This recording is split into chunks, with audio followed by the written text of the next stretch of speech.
Welcome back to SeedSafe's channel. Today we're tackling a crucial question that many of you have asked. What retirement vehicle should I use and when? With so many options available, it can be challenging to know which ones are right for you at different stages of your life.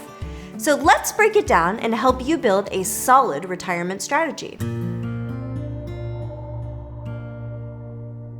Stage 1, early career. This is the perfect time to start saving for retirement, even if it feels far away. The power of compound interest works in your favor when you start early, so make the most of these years.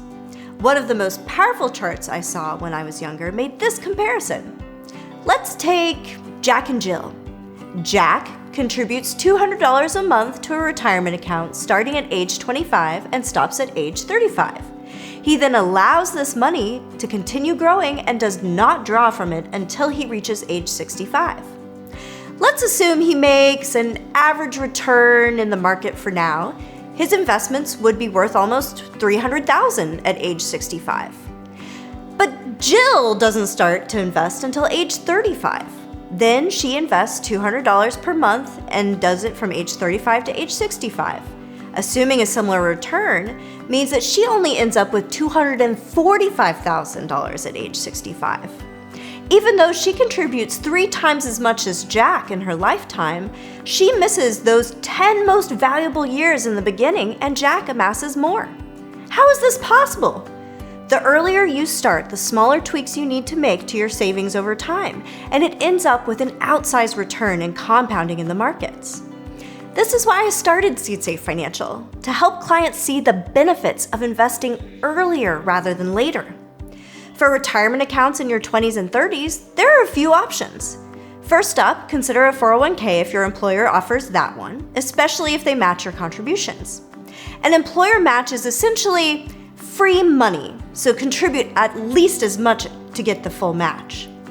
Earlier in your career is also the time to consider whether a pre-tax or a Roth 401k contribution is right for you. The pre-tax 401k contribution offers tax-deductible contributions, which lowers your taxable income now, but you'll pay taxes on withdrawals in retirement. Whereas a Roth 401k contribution is with after-tax dollars, and withdrawals in retirement are tax-free.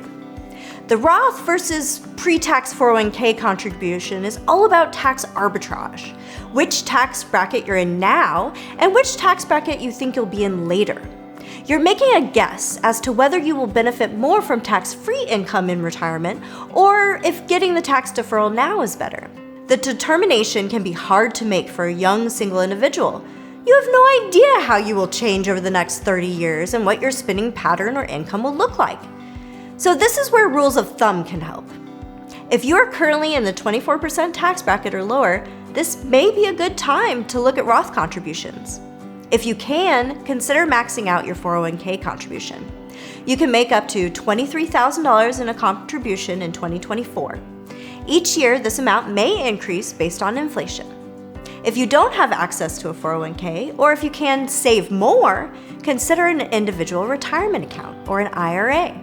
You have 2 main options, a traditional IRA and a Roth IRA.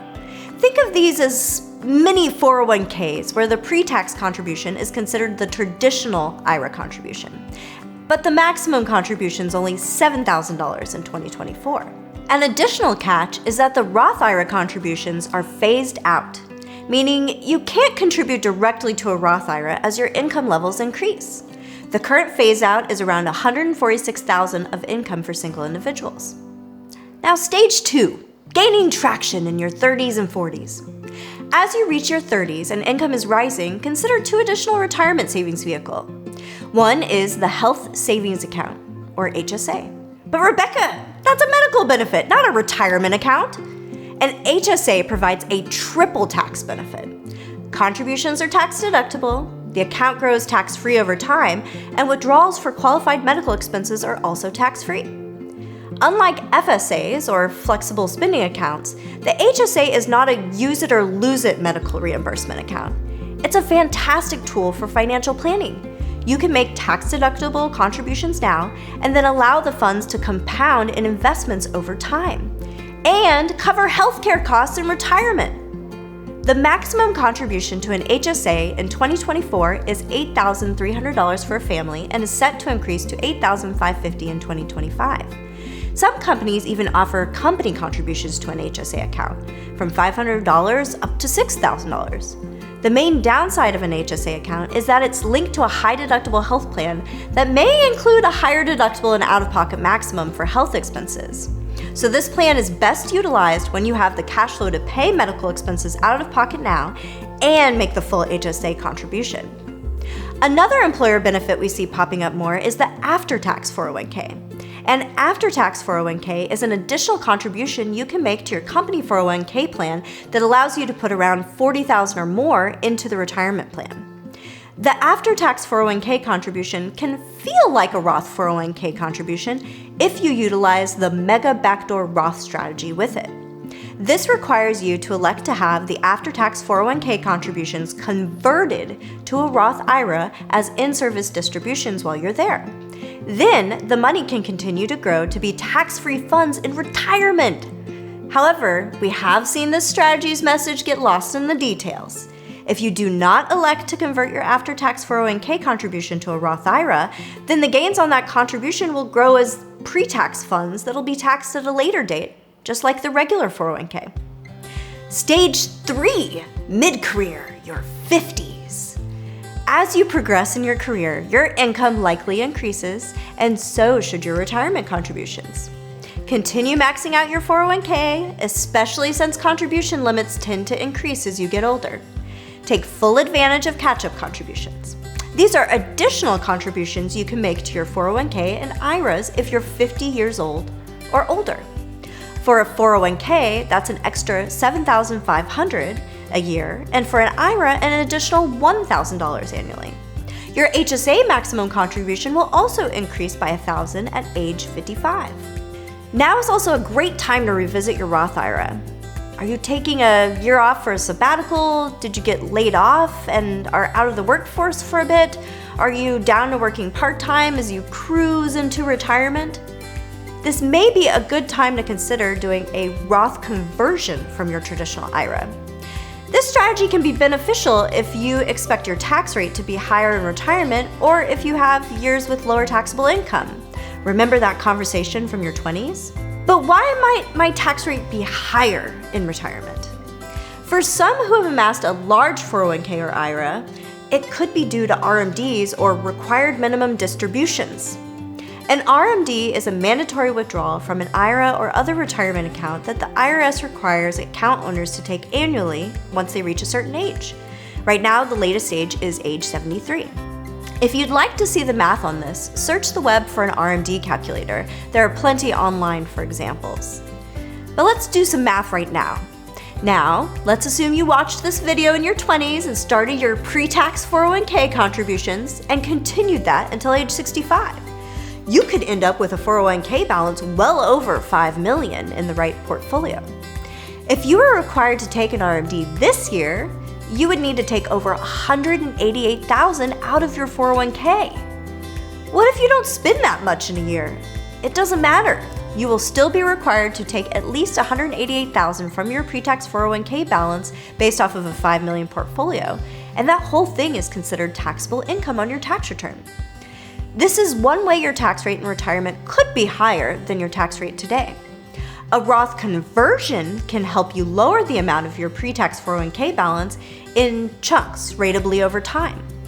You will have to recognize the amount converted as income now, but if you're currently living on savings or your taxable investments or at a lower tax rate, then you may be able to do this at a lower tax rate than when you'll be forced to take RMDs later. Stage 4, retirement. Congratulations, you've made it. But retirement planning doesn't stop when you retire. It's time to strategize how you'll draw down your retirement assets. Remember all those different investment opportunities we discussed? Pre-tax and Roth 401k contributions, IRA contributions, backdoor Roth strategies, HSAs? This is when the acronym salad can be finally utilized to provide you with alternatives for creating your best tax strategy in retirement.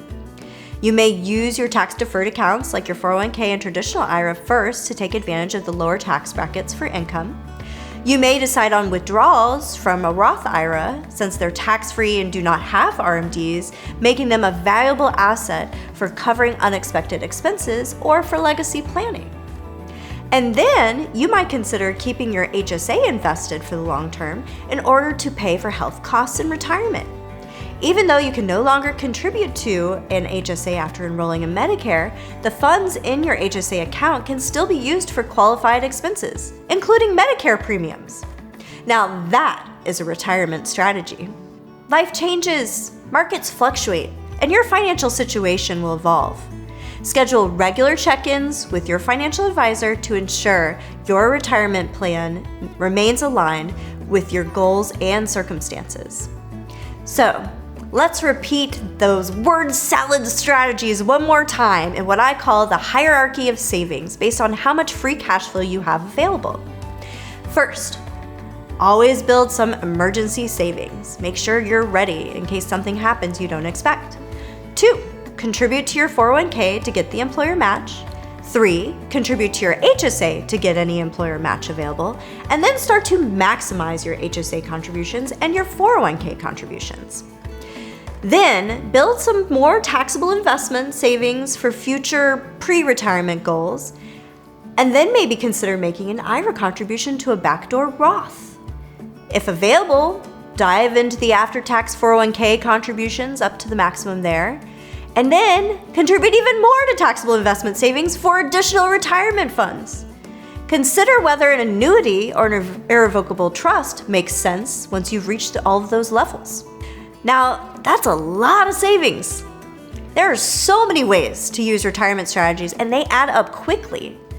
Always make sure you're comfortable in your spending habits and have an emergency fund available so you aren't putting yourself in harm's way trying to invest too much compared to what you can reasonably do at this stage in life.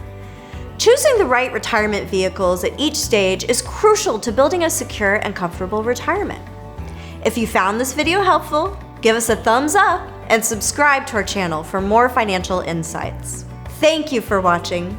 If you have any questions or topics you'd like us to cover or explore further, please leave a comment below. And don't forget to check out our other videos on retirement planning and wealth management. Go forth and grow your wealth.